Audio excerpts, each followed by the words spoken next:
and suddenly this whole side of my face started going numb. That's a pretty good wake-up call if something's wrong. Some blurriness in my left eye, which lasted for about a week. Optic nerve neuritis in the right eye. I woke up blind one morning. So when they told me I had MS, it just scared the crap out of me. It was unbelievable how I completely blocked any emotion associated with the diagnosis. And then I couldn't sleep for a couple of days, and it was a terrible first few days.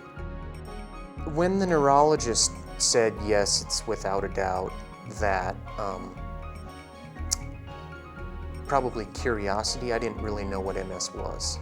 A little bit of denial, I think. Things were still fine for me. I wasn't experiencing anything. I was just trying to, I guess, figure out what the heck was going on. I was selling insurance at the time, so I was kind of independent and could kind of work at my own pace, and then I gave it up. Because of the MS? Because of the MS. It was just too hard to go. Compared to the average MS patient, I'm definitely a lot more open with my disease. Girlfriend knows, of course. Work knows, which is kind of, that's a very touchy subject for a lot of people. Obviously me being in a small business and being one of the partners, it makes it a little bit different. If it comes up, I think it's important for people, especially the younger and newly diagnosed, or just newly diagnosed, we'll say. I think it's important for them to meet people like myself or see people like myself who are confident in what's going on with them and are open with it, and it is a sensitive subject. Do you have the sense that anybody ever feels that you're using MS as an excuse to not do something? I would say my mother and my girlfriend definitely might think that I abuse the MS card, as I like to call it. Lack of energy, lack of focus was probably the two biggest things affecting me trying to sell. It's pretty hard to sell when you can't focus. Right. Your brain's just not processing the information well enough, fast enough to give people the information they need. Well, after the initial couple of episodes, they were mostly just sensory, and I was still walking and talking, and I got on medication and whatnot. I did research for a couple of years. I got a job. I did that for several years, and I moved and did another job for several years. So for about 8 years, I was still working and doing relatively okay. I could have been doing a lot better, though, had I not been having the types of cognitive problems that I was having. And eventually it resulted in me, who's never been fired from anything, being fired 4 consecutive times until I finally had to throw up my hands and go on disability. It took a few months after that before I started experiencing additional things going on before I had to actually not deny it anymore. I wasn't accepting. I just had a client that had it, and I saw how quick he went downhill, and that was frightening to me. Therefore, when I'm scared, I usually go with a good offense, and that's where I try to work, make as much money as possible, because your disability insurances are based upon how much you make at that time and all that good stuff. Well, that just caused it to be worse. Sometimes you just have the flu. You can't blame everything on MS. Right. At that time, my doctor said something's not quite right with you. Why don't you get clear away from the stress, do something easier?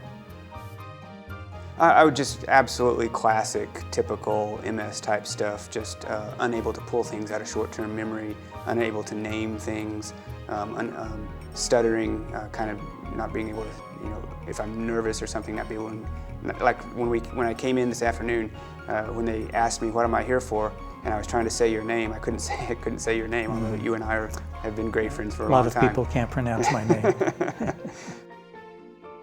Short-term memory is my biggest thing, but I've adapted in ways that I never had to do before. I knew of its debilitating abilities, whereas I was afraid of that, so I try and do everything I could to either mask that or overcome it. And from there on, it was more of I stuck my head in the sand and hoped it'd go away for quite some time until I developed a limp. And then when I had the limp, people say, "What's wrong with you?" And I say, "That's an old football injury," and they just laugh it off. And like, yeah, like you played football? I go, well, no, obviously not very long. You know, so that's how I just tried to ignore it and hope it'd go away. Well, I'm a psychiatrist, you know, we love to talk about sex. So, yeah, that's not a problem question for me. And it actually, my wife, my current wife, you know, has frequently advised me to talk to MS men about our sexual relationships, because for her it's been fabulous. It's been great because, you know, I basically can last as long as I feel like lasting. So it's unusual. I mean, I basically have reduced sensation and delayed, you know, ability to have an erection. You know, I can get an erection and basically last as long as I want. So, you know, my wife gets multiple orgasms out of this, and I mean, there's reduced sensation on my part. So it's, but you know, it's still not a bad experience. If it wasn't for these new drugs like Viagra and Cialis and Levitra, you know, I would have difficulty maintaining an erection. But with those drugs, you know, I can maintain an erection however long I want, and because of my reduced sensation, I'm able to have total control over when I ejaculate, and it's just a fabulous ability to please my woman as long as I want to. I did lose a job. I had huge eyesight problems. That job that I was during when I was diagnosed, as time went on, I experienced a lot worse eyesight and other problems too, where I ended up losing that position, which caused me, I guess, to switch paths in my career. Could no longer travel and do that type of stuff anymore. So after losing that job due to my inability to drive and travel and see clients, things like that, I had to decide, okay, what's going to work out for me. And finally, when my eyes did clear up to the point where I could go back to work, I decided I'm going to stick on my path, but just move it over onto the analytical side, into the credit side, and that's where I've been since. It ended up being a blessing because I enjoy that a lot more. Fatigue. Merely, it's the fatigue. It just is devastating.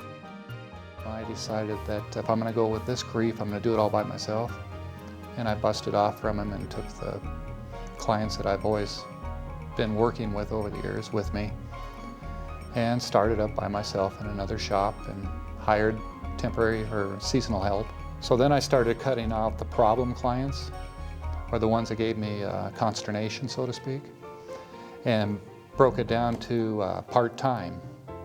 And because I did that, a disability insurance policy that I bought back when I first started in the business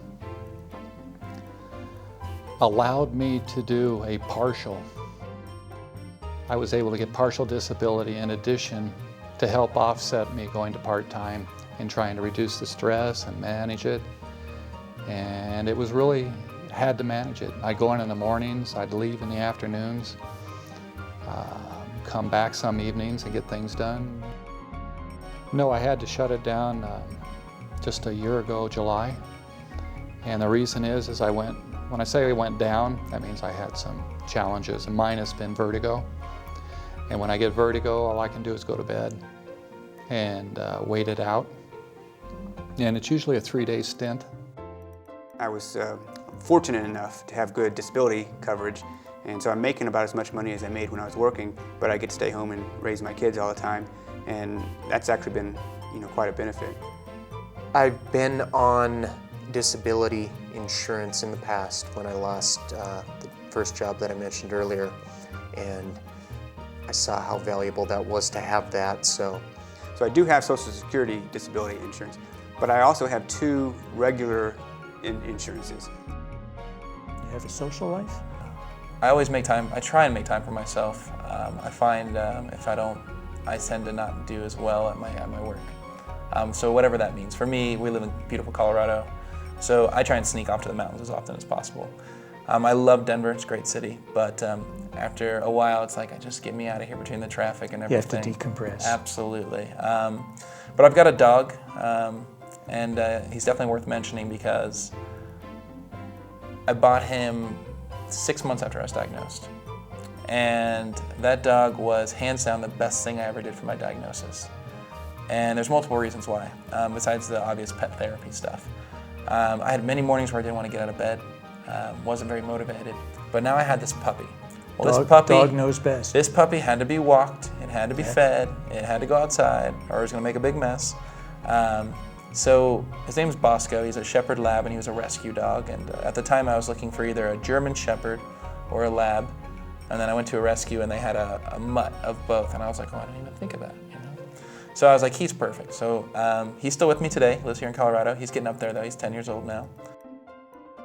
Find that if I manage myself through the day, get up and do certain things in the morning when I'm at my best, rested, and then stop, even if the project isn't done, much to my wife's chagrin, because I've got 11 different projects going on throughout the house. But you have to know when to fold them, because I'm whipped by 6 o'clock at night, and which, in fact, it makes me adjust my social schedules as well, because most parties, you know, start in the evening, you know, and I would decline. And in fact, we were invited to last Christmas to a party, and I knew the persons that were throwing it, and they have this spiral staircase that goes downstairs to their party type area. I said, nah, I'm not going there. It's just too difficult for me to get up and down that staircase. You're having to rely more on your wife's income. No, I am relying on her income. In fact, our roles have changed. I'm cooking, and she's mowing the lawn. So, you know, it's just complete role reversal. And the way I try and look at it is that we all play to our strengths. And right now, my strength is preparing meals and planning them and cooking them. For me, major travel would be a big issue. Like if I'm running around all day long going from one client to the next, that would be a deal killer. When I was diagnosed, I think part of it being young and thinking, yeah, I've got all the world at my fingertips and I can do this and that. You're indestructible. Yeah, kind of like that, 27 years old. And, it helped show me, forced me into seeing that you can't do everything, and there are additional things in this world that you need to be going toward for help. And we all need help. And I didn't necessarily think that way in the past. And it was that first job, going back to that one, when I finally did disclose MS to them, it was a good thing, because my boss at that time, all of a sudden things made sense. It's like, oh, now it makes sense. And he told me, I didn't know if you were just coming in tired every day, hungover from the night before, whatever it was. Her advice was, said, Calvin, you're probably going to cry for the next 2 months. Shed a lot of tears and then start the healing process and adjust your life. MS is so unique. So maybe you know some tricks that might help me, and maybe I can tell you something that I tried and didn't work well for me. So I think with MS and the MS community, it's so important to share. I started a group called The Social, and we are in our 20s and 30s, or the spirit of a 20 or 30-year-old, I say, but it's like a young professional social group that meets here in Denver. And we basically have monthly events, casual things, anything from meeting up at a pub and grabbing a beer and chit-chatting, to going to Rockies game or something to that nature. Over the course of 2 years, we've met about 160 different people. Oh. But I'd say on a monthly event, I mean, you know, especially in the summertime, some people can make it to things, or the winter, some people, you know. But anywhere, I'd say on a low end, maybe 12. We just had a Rockies game where we had 40 people come. We met up at a pub beforehand, and just kind of little social mingling going on. And you know, it's really kind of magical, because once I get everyone together, I don't actually have to do anything. I just kind of sit back, and they kind of, they do it themselves. Let everyone interact. Exactly, and you know, they talk about things they want to talk about. There's no forced topics. Nothing is too taboo to talk about. Obviously, make someone feel uncomfortable, we won't talk about it. Networking for active MSers. Right, absolutely. Sounds exciting. I mean, we had a meetup one time, and we had someone who was diagnosed within 2 weeks. We had someone who was diagnosed within a month. We had someone diagnosed within 3 months. How do people find out about this? Usually through the National MS Society, meetup.com, and a couple other social network sites where we post events. And it was amazing they found us already. And you know, I remember the young gentleman, he goes, "This is exactly what I was looking for." And he had no idea what he was looking for. He just, you know, but he found what, you know, he found something that he could connect to, and he didn't feel uncomfortable. And we get a lot of reoccurring people. So we have like our regulars, then people kind of phase in and phase out as they can. But it's going quite well. And it's amazing how many talented, young, professional individuals there are that are living with MS here in the Denver area.